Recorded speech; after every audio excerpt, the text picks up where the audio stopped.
open things up for questions for folks, even though there's a few more things to cover, just to kind of make sure everybody has a chance. Can we get a microphone?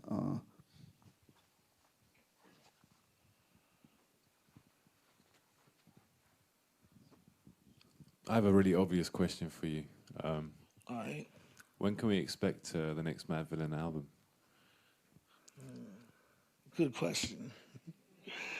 Well, it's almost done. I'll say that. Okay. But it's been almost done now for maybe like 2 years, Yeah. 2, 3 years. I can't say when to expect it, but I'll be finished soon. I'll be finished by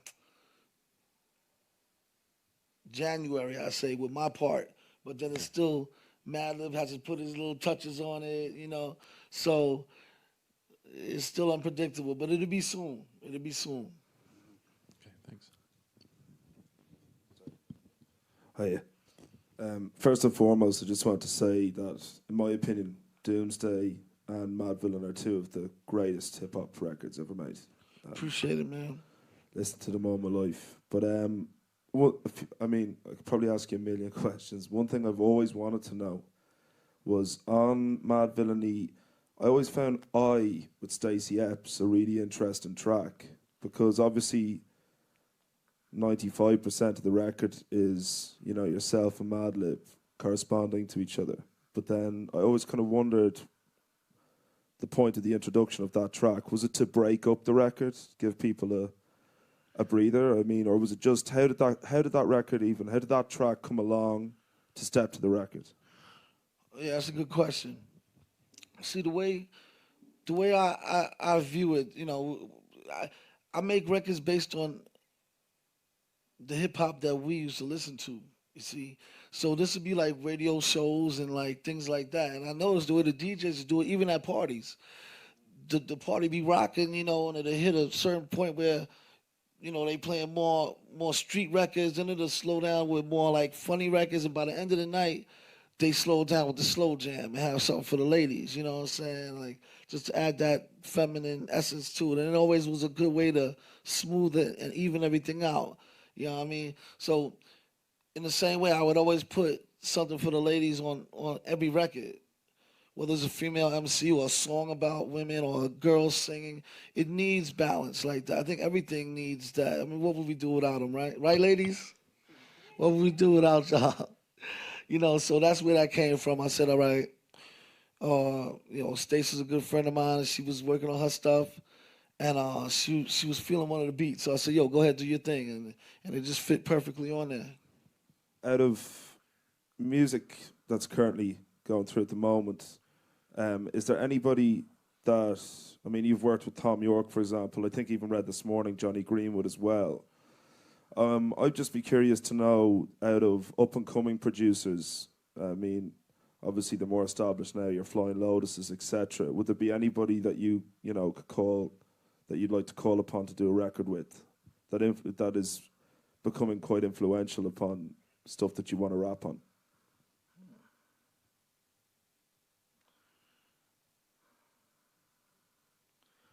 I don't really listen to the current hip hop to the point where I know who is who to say, oh, I want a beat from this dude, or I would like to work with this cat. I usually hear something and then I'm like, yo, who did that? It works that way. Then I'll find producers like that. But if I had to say anybody, I'll say my man Kanye. He doing his thing. That's a good friend of mine too. So I ain't get a chance to really work with him yet. So I'm like, if I had to say a producer, something that people wouldn't really expect, I would say Kanye, yeah. And last question, sorry.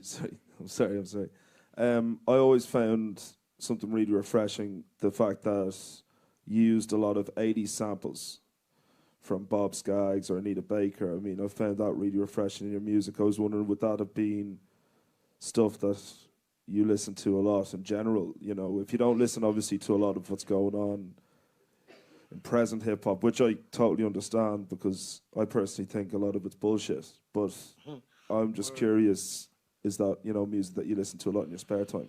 Yeah, that's the stuff I grew up on. That's the stuff I still go back to that stuff.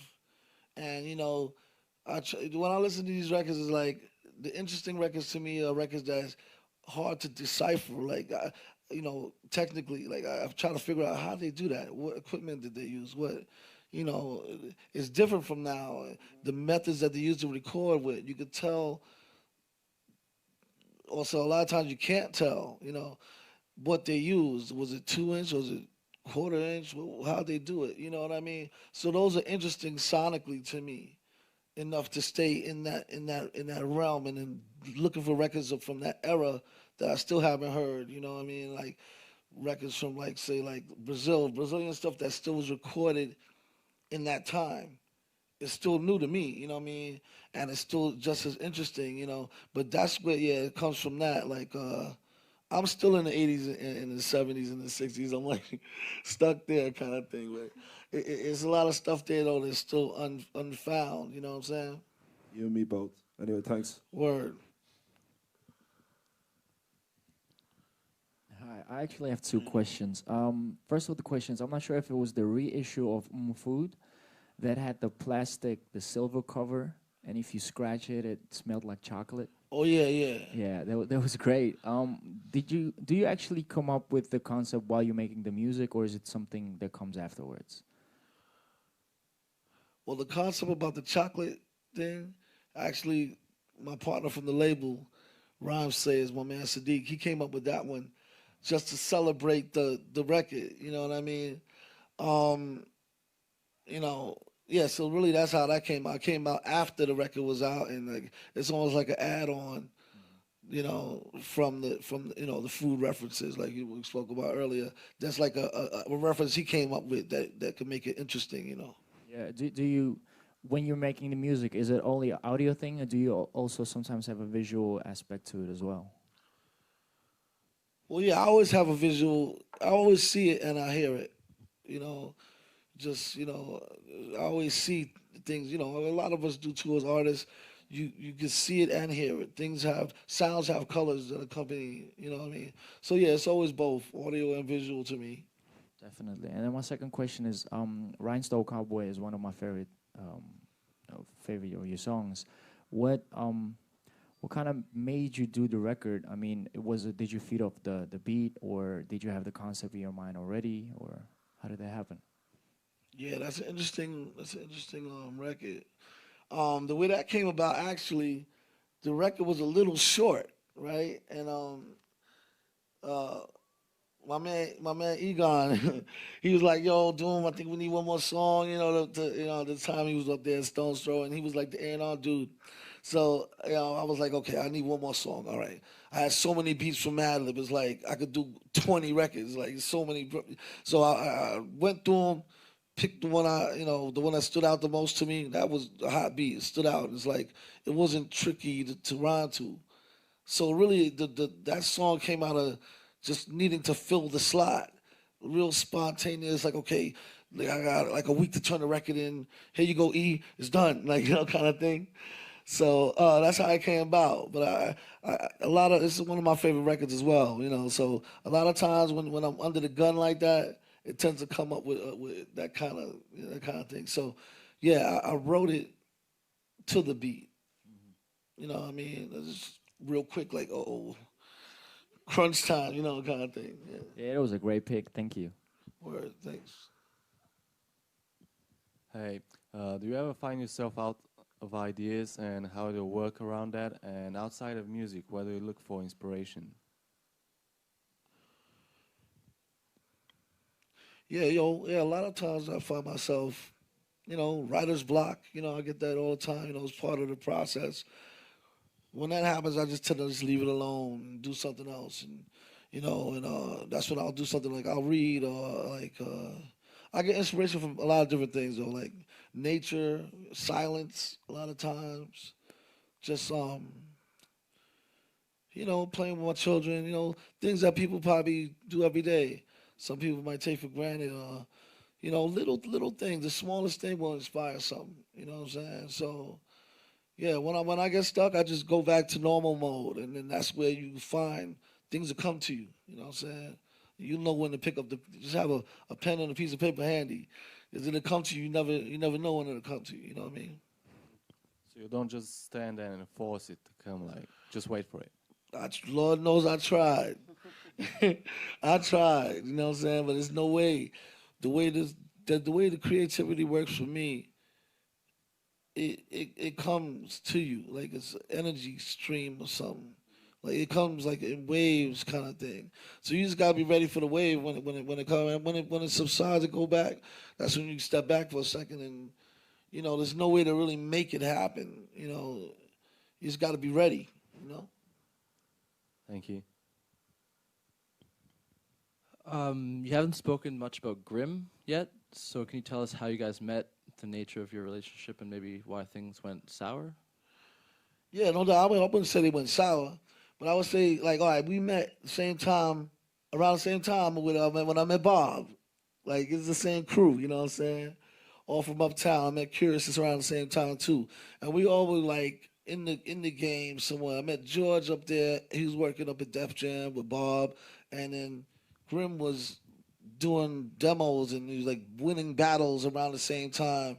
You know, but everybody's from uptown, so I used to just be uptown, you know, with these dudes yeah, I wouldn't say it went sour, it's just that relationships tend to split. Like I don't see the same people that, you know, that you used to see every day, you know what I mean? Still my people's got mad love for all my brothers, you know what I mean?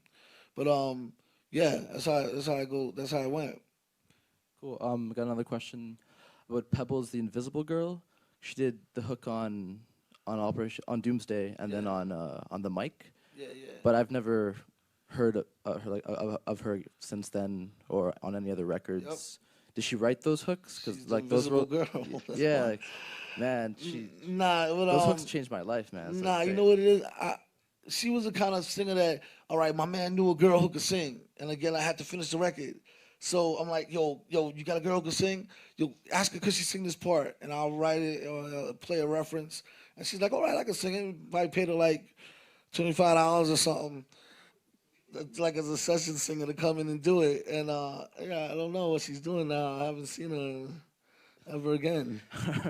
I don't think I even know her real name. It's kinda, you know, but yeah, she You should be able to find it then, you know.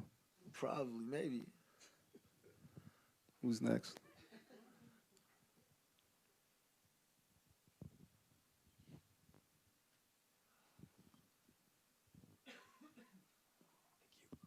You said that your characters have conflicts. Have you ever thought about making a record with the different characters battling it out? Yeah, there was like matter of fact, it's a little rap beef starting right now with Vic and Doom. Vic is kind of plotting on him. I think he getting a little jealous because Doom's getting shine. Like he, you know, so Vic is gonna come. Well, he's talking about coming out with it like a diss record. So it's gonna be a point where you know, just to make a kind of like a mockery or kind of like a spoof from the the hip hop rivalries that go on. You know, so Vic is gonna come. He's gonna come hard with some shit. You know what I mean? Nice, thanks. Is Doom ready to respond? I don't know. We gotta see. He's nice though. I mean, I wouldn't go up against him. We shall see.